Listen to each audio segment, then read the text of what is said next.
Hello, welcome to this tutorial which focuses on what you should consider when planning your summer reading program.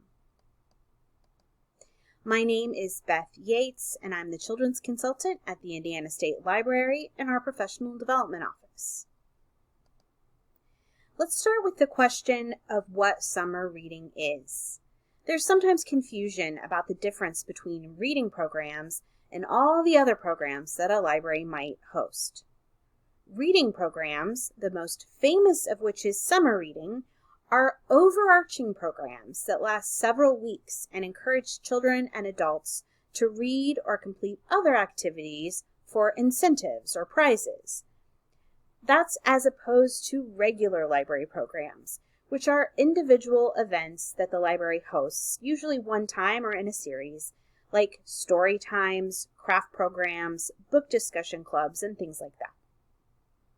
There are as many ways to run a reading program as there are public libraries. Every library seems to have their own way of doing things, and that's okay. However, there are some major decision points to be aware of if you're doing this for the first time, and I'll cover those in this tutorial.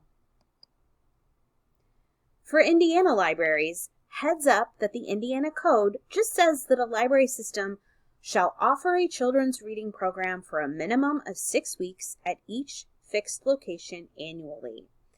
FYI, fixed location means a branch of your library, not, for instance, a bookmobile that moves.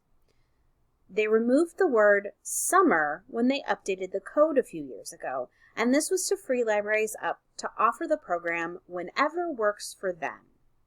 Some schools have moved to year-round with shorter summer breaks, and the thought was that this could help accommodate that situation. However, summers are still the most logical and popular time for reading programs. You could, for instance, do 4 weeks in the summer and then do another 2 or more weeks some other time of year. The time does not have to be consecutive. You don't have to do a full 6 weeks in a row. They can be broken up. And of course, you can always do more than 6 weeks. It's really up to your library to do what works best for you and for your community. No matter how you decide to do your program, though, I want to encourage you to start with a goal in mind. Consider, why does your library offer summer reading besides meeting a state standard? What are you trying to accomplish? Who are you trying to reach? What do you hope happens as a result of the program? What impact do you hope to have? You might have different goals for different age groups, and that is totally okay. Goals might include things like, we want to reach some people who've never been in the library before. We want to give kids a chance to feel good about themselves and to boost their confidence in their reading skills. We want to give the community a chance to come together and to accomplish something. And it doesn't need to be numbers or statistics related. In fact, I'd really recommend that it's not. We know that from the past few years of COVID, that numbers don't always accurately reflect the impact that we're having in our communities. And they're obviously not very reliable. You never know when something's going to come up that's going to cause a major disruption to the number of people who can participate. So I want to emphasize that you're absolutely not a failure if you don't get hundreds of new participants each year. I really hope that you'll take a look at your community, consider what it needs, and have a conversation with your coworkers and supervisors about these types of goals. If it feels overwhelming to consider, try starting small and just pick one thing that you want to accomplish that summer. If you're brand new to running a summer reading program, or even if you want to just consider other ways of doing it, there are several things to think about, and I'm going to highlight them now. First of all, of course, is the length of your program. Now that you know you don't have to do, a full 8 weeks through June and July, what else could you do? I mean, you can, of course, but what makes the most sense in your community, as I said? Consider past participation levels to determine when the majority of your participation takes place, and then go from there. Next, what ages will you serve? You'll note that Indiana Code specifies school children, and they are the most popular age for this program, but I'd encourage you to offer the program to all ages if you can, birth through adults. Babies, toddlers, and other young children, of course, need to be read to. And, you could consider giving caregivers credit for reading to their children. But everyone can benefit from reading for pleasure. Certainly teens can, and adults enjoy participating also. Next, what is the focus of your program? Will you only allow people to read, or will you allow them to do other things for credit? Many libraries have moved or are moving towards allowing patrons to create things, writing a poem, drawing a picture, or they encourage them to go to local events, maybe go to a museum or to the zoo or to a local fair for credit instead of just reading. And the theory is that they are still learning and getting involved in their communities potentially, and they're getting some benefit out of these activities, so they are absolutely worthy of credit. Some libraries have even gone so far as to change their names from summer reading to summer learning, or the more general summer program. So consider what your library would like to do. Whether or not you're allowing more than reading, you do need to decide how you're going to track everything. For the reading portion, I've heard of libraries using pages read or assigning points to different types of books, but I think right now the most popular way is to count time, usually minutes read. It's considered to be the most fair way to count because it's an equalizer for people who are slower readers. They're still putting in the time even though they might not get as much read. At the library where I used to work, they did time and allowed other activities, so they just said that each of those activities is worth 30 minutes towards the end goal, and that's how they made that work. It can work well to incorporate Every Child Ready to Read practices into your program for pre-readers. So another thing you can do is creating bingo cards with early literacy activities that families can cross off for those youngest children.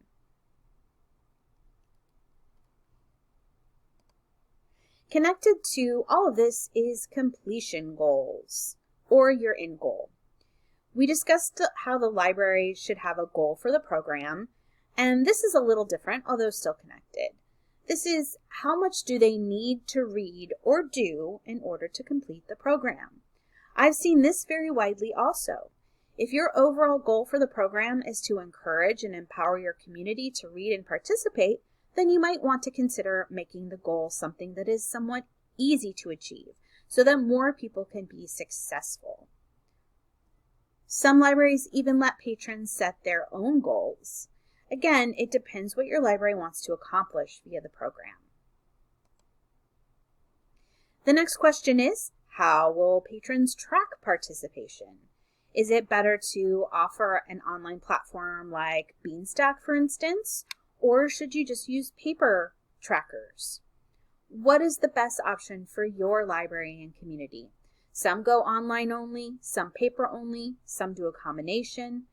If your library can't afford an online tracker or internet access is not reliable in your community, then a paper tracker might be your best option.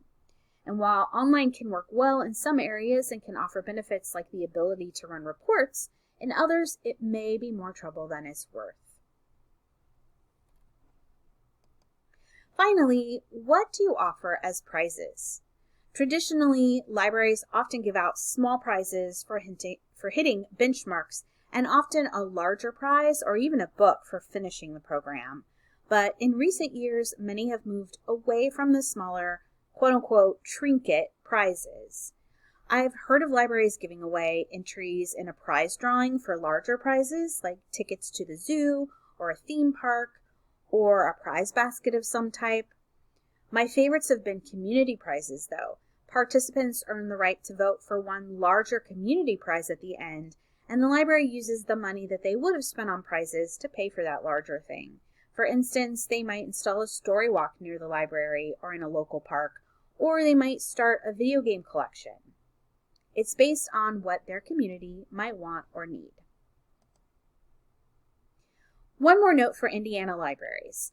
All Indiana public libraries are members of the Collaborative Summer Library Program because the Indiana State Library pays a membership fee on their behalf, and therefore they all have access to the theme, slogan, artwork, and program idea manual provided by the Collaborative Summer Library Program each year.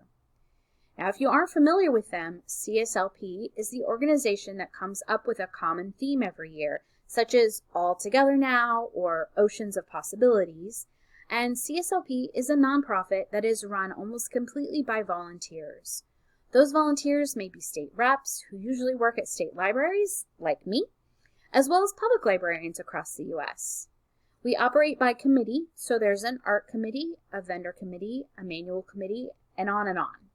So what CSLP offers is largely the result of work by state library and public library staff across the U.S.